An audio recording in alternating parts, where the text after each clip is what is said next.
Olá, olá, olá, como vai? Como você está? Prontos para mais uma aula aí de estudos, preparatório para o Prof. Letras. Então vamos pegar aqui uma questãozinha que fala sobre implícitos textuais, certo? A gente tem que saber que implícitos textuais são de dois tipos, basicamente, né? Inferências e pressuposições. E aí entra aí deduções, conclusões a partir do texto, etc. Tá? Essa prova aqui foi Prof. Letras 2017, alguns anos atrás, mas é um tipo de questão recorrente que aparece aí em praticamente todas as provas de Prof. Letras, quando não aparece mais de uma vez, né? Quando a gente não tem mais de uma questão sobre esse tópico do texto. Então, olha só, vamos primeiro ler o comando do enunciado. A partir de alguns elementos linguísticos presentes no texto, deduz-se que. Vamos ficar atento a isso aqui, ó. Elementos linguísticos presentes no texto.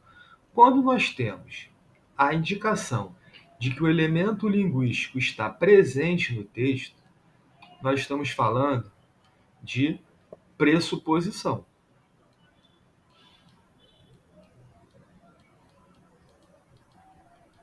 Pressuposição.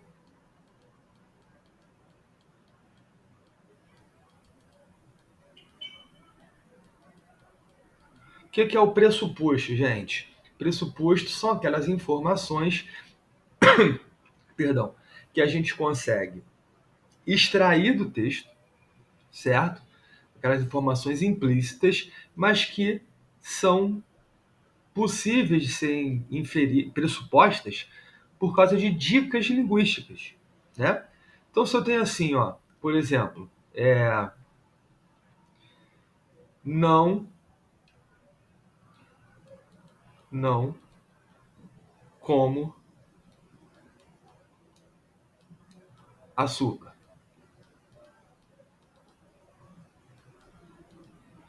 Não como açúcar.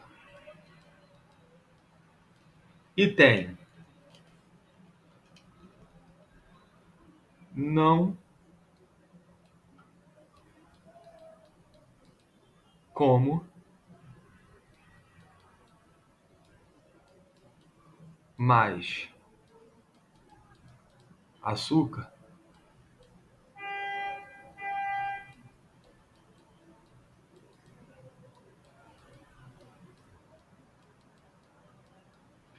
ou não estou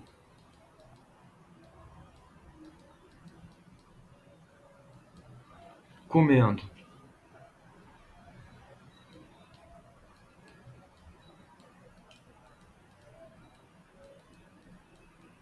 açúcar.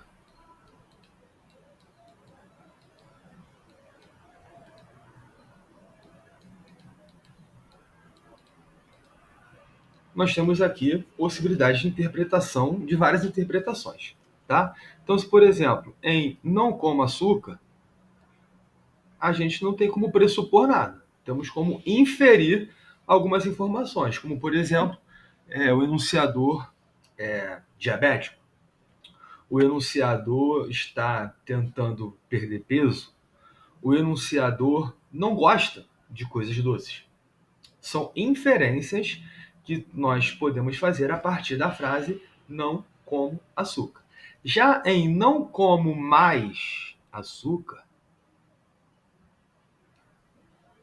a gente consegue pressupor que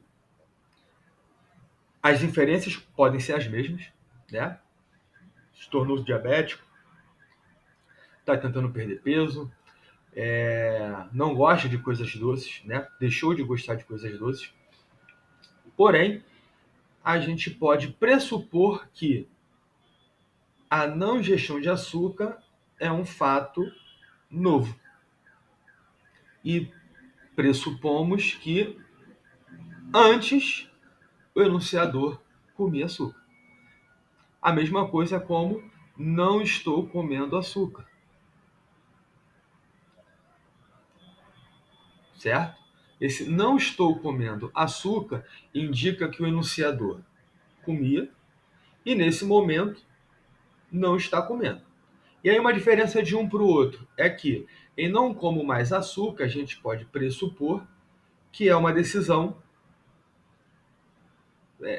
permanente. Não como mais. Acabou. Já em não estou comendo açúcar, pode ser uma decisão temporária, né? Então, eu não estou comendo açúcar porque eu preciso fazer um exame, depois eu volto a comer. Não estou comendo açúcar porque eu preciso perder não sei quantos quilos até uma determinada data, depois eu posso voltar a comer e por aí vai, tá? Então a gente tem que ficar atento aos elementos linguísticos que estão ali presentes no texto, tudo bem? Então, ó, a partir das rodas, os alunos foram criando o hábito de ouvir e ler histórias e os demais professores começaram a se envolver. Então, olha só, o que, a gente pode observar aqui, né? A partir das rodas. É uma atividade pedagógica, conforme foi lido no texto, que não acontecia e passou a acontecer. Então, a partir desse momento, os alunos foram criando o hábito de ouvir e de ler histórias e os demais professores começaram a se envolver. Tá? Então, o que nós temos aqui? Se os alunos foram criando o hábito de ouvir e de ler histórias, significa que os alunos não tinham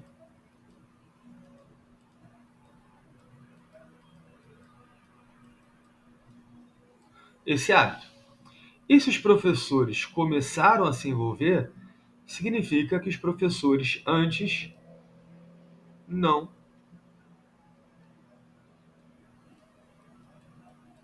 se envolviam.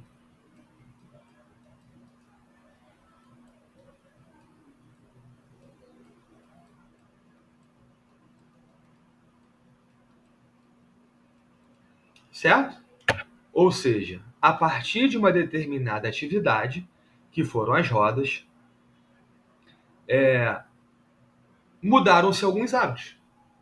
Os alunos que não tinham o hábito de ler e ouvir histórias, eles foram criando esses hábitos, passaram a ter esses hábitos. E os outros professores que não se envolviam, eles passaram a se envolver, eles começaram a se envolver. Então, a partir disso daqui, o que nós podemos deduzir? O que é que nós podemos pressupor? O trabalho desenvolvido na escola, lembrando que o trabalho é a roda.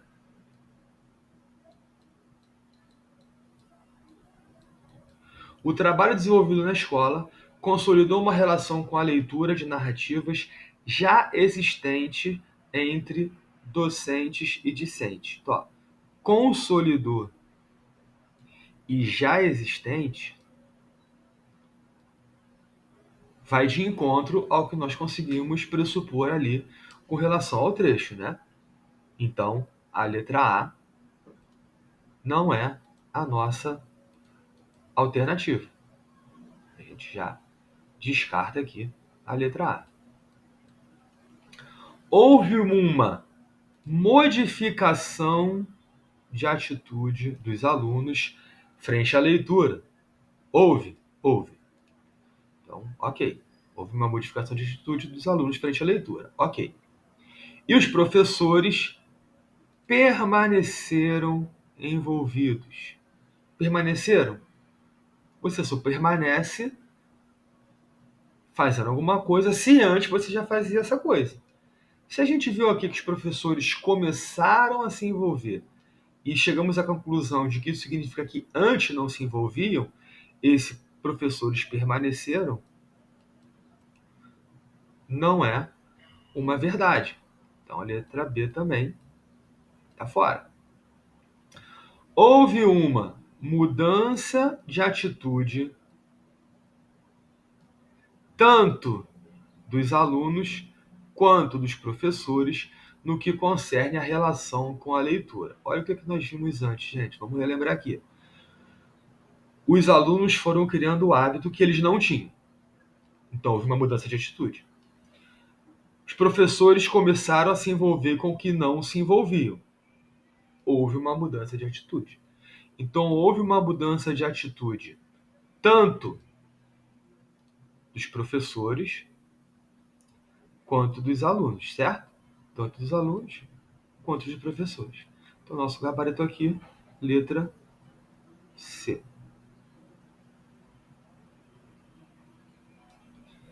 Vamos só confirmar a partir da leitura da última opção. Nós temos o hábito de leitura, desenvolvido por meio de rodas, teve papel decisivo na organização das atividades e no envolvimento dos docentes. É possível pressupor isso daqui com relação aos elementos linguísticos presentes no texto? Isso aqui até pode ser uma coisa possível de se inferir. Até pode ser possível estabelecer uma inferência dessa daqui. Vou escrever aqui para.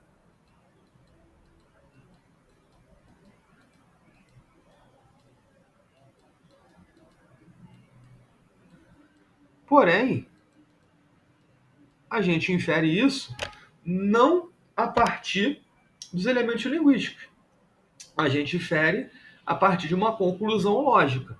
Ou seja, se teve esse trabalho de roda, de leitura, né, o hábito de leitura desenvolvido a partir das rodas, tanto para os alunos e com o engajamento de professores, a gente vê que essas rodas sim tiveram papel na organização das atividades e no envolvimento dos docentes, só começaram a se envolver. Porém, não diz respeito, não é possível, não é uma conclusão que se chega a partir de elementos linguísticos específicos ali que estão no texto, certo? Por isso que aqui tem uma diferença. Um é uma pressuposição, é o que nós estamos procurando, o outro é uma inferência. A resposta até, a opção até está ok, mas ela não está de acordo com o que foi pedido no enunciado. Isso aqui pode ter levado muita gente a fazer confusão e marcar essa opção, né? Talvez por achar a letra C muito óbvia, mas a gente não pode negar a obviedade. Às vezes aquilo que está óbvio é a resposta correta. Tudo bem? Então, gabarito letra C, a gente deduz que, a partir das rodas, houve uma mudança de atitude tanto dos alunos quanto dos professores no que concerne a relação com a leitura. Ok? Vamos para a próxima questão. Questão aqui do querido Armandinho, personagem adorado por 10 entre 10 professores, né? e elaboradores de prova. Então vamos lá. Temos aqui a tirinha do Armandinho. Para aventuras em lugares distantes, descobrir novos países, culturas diferentes, conhecer um pouco das outras pessoas e muito de nós mesmos, consulte seu bibliotecário. Então temos aqui uma questão que versa sobre leitura, né? Aventuras em lugares distantes. Descobrir novos países, culturas diferentes, conhecer um pouco das outras pessoas e muito de nós mesmos. Consulte o seu bibliotecário, porque, na visão aqui do autor da tirinha, o bibliotecário é aquele que vai dar ali dicas de leitura de acordo com o tema que você está interessado em aprender, etc. Tá? Da análise do texto, infere-se. Temos aqui agora um trabalho de inferência, ok? Inferência. Uma visão de leitura como? Aqui é a concepção de leitura, tá, gente? Descoberta do mundo, dos outros sujeitos e da subjetividade do próprio leitor.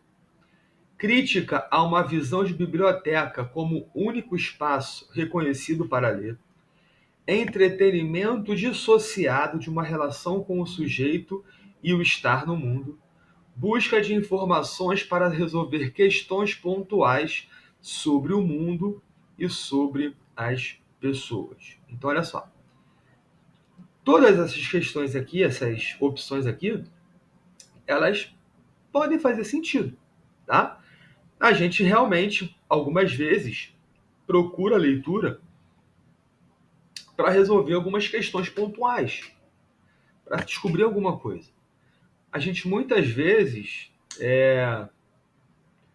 vê a leitura como uma possibilidade de descoberta do mundo, de descoberta de outros sujeitos e por aí vai. Agora, a análise do texto.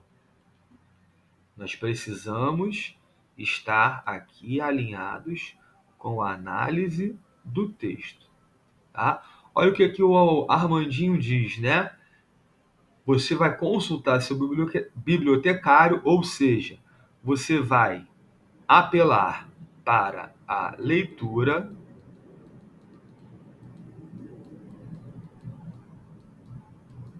quando você quer ir para aventuras em lugares distantes, para descobrir novos países e culturas diferentes, conhecer um pouco das outras pessoas e um pouco de nós mesmos.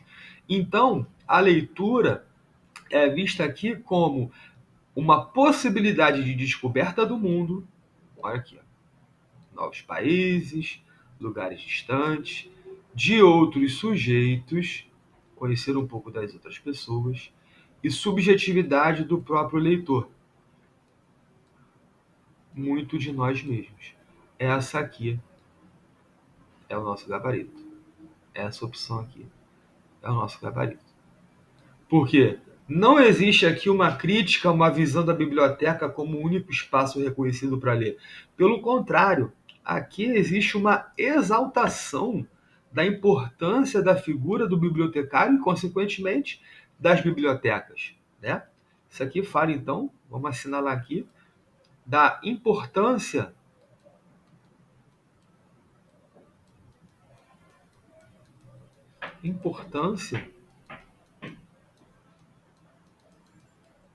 das bibliotecas.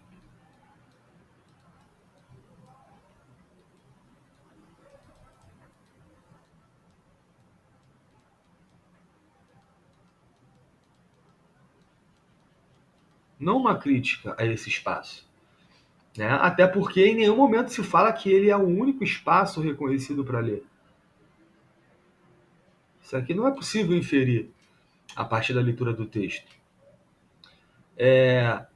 A literatura, a leitura é um entretenimento dissociado da relação, de uma relação do sujeito com o seu estar no mundo? Obviamente que não. Se ele fala aqui conhecer um pouco de outras pessoas, de nós mesmos e até de outros países e culturas, tem uma relação entre o estar do sujeito no mundo, o estar no mundo e o próprio sujeito. E a busca para informações para resolver questões pontuais, não se fala em resolver questões aqui no texto, né? Se fala descobrir países, conhecer coisas, se enveredar por aventuras em lugares distantes, no campo da imaginação, obviamente, tá? Então, nenhuma dessas opções aqui é uma inferência possível a partir da leitura desse texto específico. Tudo bem até agora? Então, vamos só dar uma pausa e aí, na próxima hora, a gente volta continuando aqui o estudo dessas questões de implícitos textuais. Ok? Vamos lá, até a próxima, rapaziada.